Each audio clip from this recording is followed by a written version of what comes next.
Hey everybody, welcome to BuzzKut Radio. I'm your host, Concrete Barber, and with us today we've got Randy, and he's out of Millersburg? Millersburg, yeah. And you're in the insurance business. So. Yep, I work at Indiana Farm Bureau Insurance just down the street. Oh, cool. Yep. Actually, who has our family, the business, so hey, if you need some insurance, come see my man Randy. Absolutely. And get you hooked up, so. Cool. Yeah. Thanks for coming. Thanks for letting us do that. Oh, and how to forget, we're brought to you by Ultimate Edge, Michiana's first choice in decorative concrete. Hey, yeah, they poured my patio. Oh, they did? Yeah, absolutely. Did you get it stamped? I did not. It's Millersburg, so it's just plain gray concrete, man. Hey, it's new, so it's nice. Yeah, you can't have it. You can't have it too fancy in Millersburg. Oh, man, that's true. Dude, so how'd you get into insurance? I was in manufacturing. Actually, I'm sorry, hang on. No, you're good. What are we gonna do haircut-wise? Nice and short on the side. Okay. So like a long one, or even just a regular one would be awesome. Okay. Let's go nice and short. All right. And then leave a little bit on the top, but you can shorten that up too. Cool. So. All right, so you're in manufacturing. I was in manufacturing. I actually worked at Carriage. Oh, they're in Millersburg. Yep, they were like a Class A fifth wheel manufacturer. And before that, worked at Grand Rental Station, of all places, in Middlebury. Middlebury. Yeah, Okay. like it was State Road 13, US 20, there for a couple years. So did those two things. And then, one day, actually, my insurance agent was talking to him. And he suggested, hey, we have an opening. You should come see about doing this. And I was like, yeah, right. What qualifications do I have? And yeah, all these years later, here I still am. So it's been fun. Nice, man. Yeah. So what kind of stuff are you into outside of work? Anything outside, anything out of doors. So fishing, hunting, hiking, just hanging out on that patio stand board, anything out of doors. That's where you'll find me when I'm not at work. So. It's that turkey hunt this morning. Why didn't see anything? Oh man, I couldn't. No, it was it was the worst turkey hunt I've had in a minute. But that's all right. I didn't see anything, didn't hear anything. But it was nice to watch the world come alive in the woods. So I packed some stuff up and got to the office and got some work done already. And maybe we'll go back out again this evening here. I get texting with a buddy. So. Do the turkeys move much during the day, or? Yeah. So like. The toms and the hens sort of get together in the morning, and then the hens will cruise off to go lay eggs, right? Just like your chickens that you have at the house, right? And the toms, the hope is this time of year that they sort of start striking out and move around a little bit, mid-morning, late morning, sort of looking for some more love, if you will, looking for unbred hens. And I do my best. Lonely hen on the old turkey call there. Let that rooster or whatever come looking for love in all the wrong places. That's right. Yep. Yeah, just like so many guys we know, right? Your heart leads you astray. And next thing you know, you end up in my soup pot. Like, man, what you down there? Like, you should have heard this girl. She was calling me. She was doing it, man. She was doing it. Man, I didn't think about that. So do turkeys lay eggs year-round, like chickens would? I guess I don't think so. I think it's pretty much, they're sort of like the breeding season here. I know for sure that they're not sitting on eggs year-round. And do they lay them in the ground? Or? Yeah, they make a nest on the ground. And now I got to think back to biology class. So your chickens, right? If you didn't pull their eggs, they wouldn't keep laying. Okay. I think that's a true story. Yeah. Right? Does that sound right? They just get sit so on many them. of them, they'd start to sit Yep. on them. And so same way with turkeys, and then that cycles back through again. Like the following spring. So, Yep. And 2 seasons, right? There is a spring, and then there's a fall, which I'm usually so distracted with other things in the fall that we don't really fall hunt. The spring is fun because it's very visual. All the toms are puffed up and strutting around, and then it's also like the fact that you can hear them, like they'll gobble back to a call and all that. So. In the fall, they don't do that? In the fall, they don't do that as much. Kind of thing. It's a little bit more spot and stalk like it is with deer hunting and all that. So, but in the spring, if you can get a bird to give you the full show, as I always say, where he'll strut around for you outside a gun range and gobble at your call and all that, why it's probably one of the most fun things you can do. Wait, because he thinks there's a girl in the woods somewhere that he's hearing, right. and he's That's trying exactly to right. draw her out. Yeah. He's trying to get you to come to him.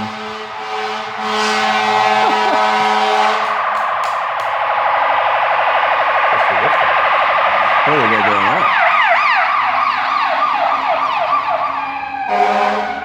You need a scanner. Dude, that right? would be cool. I wonder if I still have one. I should bring it in here and you just lean over and turn up the volume button. That would be sweet, dude. Like, where are they going? That's where they're going. They make some apps now. My wife is all about the scanner app. Is she on the Nosy Neighbors posting about what's going on? She's not post. She's like the voyeur of the Nosy Neighbors.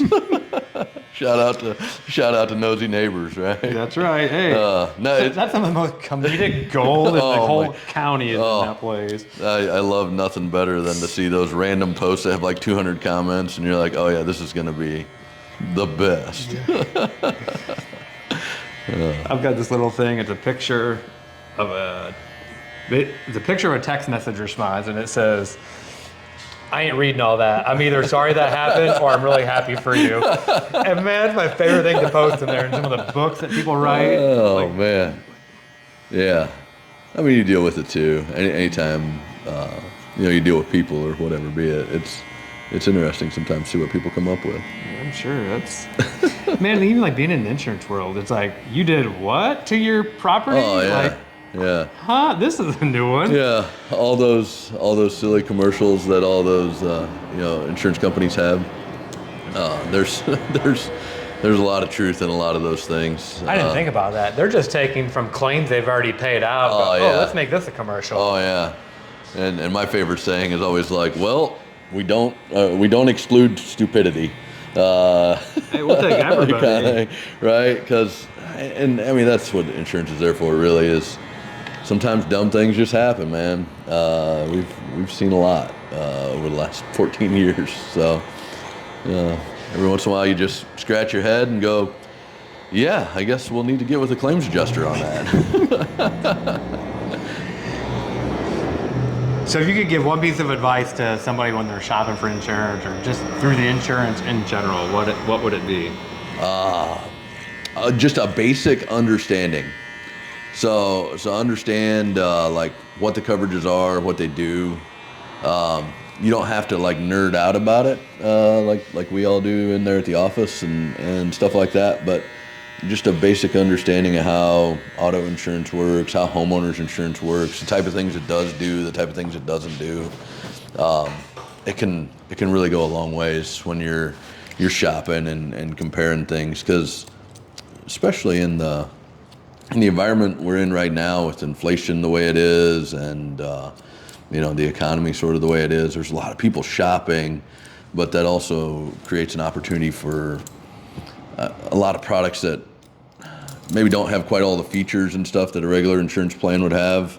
And if you're just comparing, price, there's always something, more affordable to pay a premium on. Might not work out the best if you ever need to file a claim though. So it's almost like clickbait. Yeah, it is like clickbait for a policy. That's a great way to say it. But then they never put the other part back in. Either. There's no article to read. It's just the headline. It's just the headline kind of thing. So, and it's been interesting in the insurance business. Like marketing it's huge. There's a reason like there's all of those insurance commercials during every news show and sporting event and all that kind of stuff. So, is there a common misconception when it comes to insurance that a lot of people don't understand? That kind of leads to what you just said. Yeah. Believe it or not, on auto insurance, there's a whole portion of the population that sort of believes that to be almost like an auto maintenance type program. We'll get the phone call and somebody will be like, "Hey, my air conditioner went out on my car." Okay. And you're like, "Okay." It's like, "Well, I need to file a claim," and you're going, "Well, why did it go out?" "Well, I don't know. My car has 175,000 miles on it," and it's like, that's not a sudden and accidental type thing like insurance covers, right? It's like, did it go out because, a squirrel chewed through the coolant line? Then we got coverage, kind of thing. But some people just think it's a little bit like a maintenance plan. So I'd say that, and then we get the phone call all the time of like, hey, will the insurance company pay to take my tree down? Okay. Because it's going to fall on my house. And it's like, no.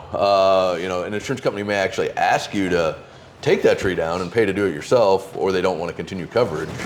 But no, there's no maintenance feature built into those insurance programs, so to say. Man, that tree thing, would that be on the opposite end of that? If that person would take that tree down on their own thing, could they get a better rate for themselves? Not necessarily. At least with a lot of carriers, they're just sort of looking at hazards as either a yes or no. We're either going to make you do something about it or not, more so than something that really, affects rating and stuff like that. That'd be too small of a break. This is our base house, and this is what it is. But you had these things that's going to add a cost to it. Right. But it's too granular to go down. To go down to like that tree, that piece of trim, that sort of thing. So just, especially with homeowners insurance, just general, like overall appearance. A place that shows a little bit of pride of ownership goes a long way with insurance underwriters and insurance carriers and insurance rates as well. Like if you're the kind of guy who's going to cut your grass and find a car, you might struggle a little bit with some of the carriers out there as far as having somebody that wants to do that at a decent price.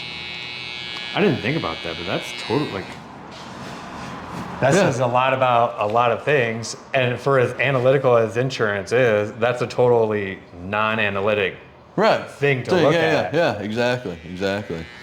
And I always say too, when it comes to insurance underwriters in all worlds, at the most, they have like a picture or Google Street View, right, about a risk, like a structural risk. So, how's it look in a picture? That can sort of affect the appetite. Now there are a lot of carriers out there though too who will they'll sort of bind on coverage for things sight unseen, and tell you, yep, you got you want this much coverage on a structure, here it is, and away you go. And then maybe 6 months, a year, 2 years down the road, they'll actually bother to look at what it was they insured and take issue with it at that point. That sort of sucks. Oh, that totally sucks. That's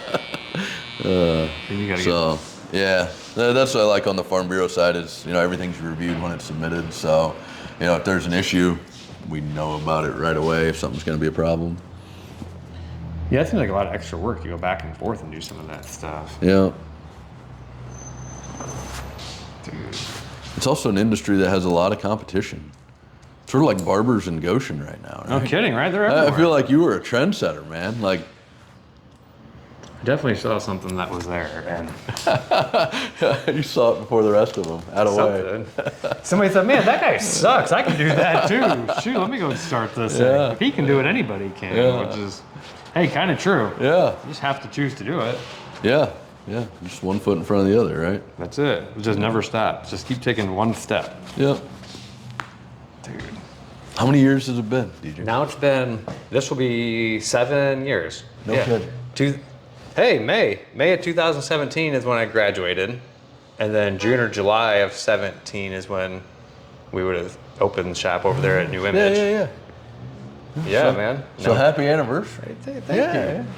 Yeah, you've been here right from the start too, so that's been cool. Yeah, pretty early on. You're like one of the original dudes over there. And looks great. Cool. Thank you. Yep. And after the hailstorm of 2007, was that 17? 19. 19? 2019. Yeah. Gosh. And there are those dates. There are those dates from over the years that just sort of like, stick out to you. Hey, I'm ready for another one of those hailstorms. No, not me, man. You're working overtime during that. Yeah, just trying to get claims entered and, get communicated with everyone. It's a lot, but it's rewarding. It's fun.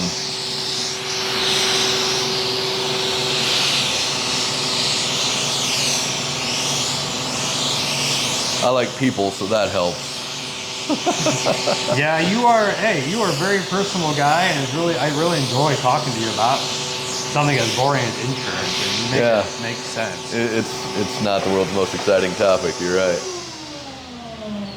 Hey, kind of on this topic though. Yeah. I'm getting into scuba diving. Oh yeah. And what I'm hearing is that a lot of things don't cover scuba diving, period. And like there's a divers alert network, Dan is what it's called. Okay. And it is they set the safety rules for scuba, and they also have like little insurance policies for if you have to go to the hyperbaric chamber, it's covered. Oh yeah, like from a health insurance perspective. Yeah. I guess. So, Boy, I'd have to give some thought to that. I know like on the life insurance side, they're not big on like amateur pilots. A lot of carriers are not, or they surcharge for pilots. yeah, we saw that live in the flesh yesterday. Yeah. Oh man, yeah, I heard about that up in Bristol. I guess I didn't hear a whole lot of details about it after the initial sort of incident report there. I haven't either. I just thought airplane and people died. We're talking about that thing. Yeah.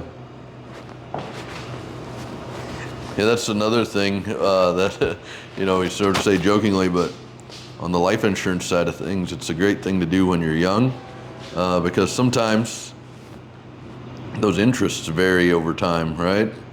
And a life insurance policy with most carriers, they're just going to underwrite sort of what you're doing right at the time that you took out the policy, right? Okay. And what your previous history is. So, after you start some of those journeys, like an amateur pilot, things become a little bit more difficult or a little bit more expensive. But if you have a policy that you had in force since you were younger or before you took up that interest, most of them aren't going to exclude it, kind of thing. It was just they sort of looked at that snapshot in time. So yeah, it's important to have that stuff and get it while you're young and get it while you're healthy and while it's inexpensive. Same example goes with health. You take out a life insurance policy and 3 years later find out that you're, terminally ill. It's not like the policy changes in any way. Most of them are going to stay, in force the same way. They're not going to just cancel that policy because all right, but yeah, because all of a sudden they find out you're sick or whatever be it. And actually, how would they find out you're sick? But well, yeah, it's not like the hospital is calling and saying, "Hey, this dude that you have this policy on, is going to be on one for here for a little while." Yeah, and the attorneys in the insurance world would any insurance conversation like that would say, "Oh yeah, refer back to your specific policy documents for details." Right back down the circle. Right. We speak in a lot of generalities out there, but refer back to your policy documents for details. Do your own research. Yeah. Cool, man. Or refer back to your agent. That'd be a better way to say that as well. They can help you through some of those policy details. So you get this random call, you're in the middle of wherever. Oh yeah. The guy calls you about something. You're like, some of those are my favorite, man. It's like, I wonder what was going on in that guy's day that came to mind.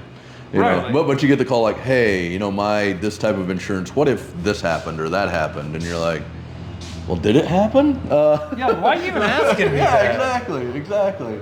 But I love those kinds of phone calls.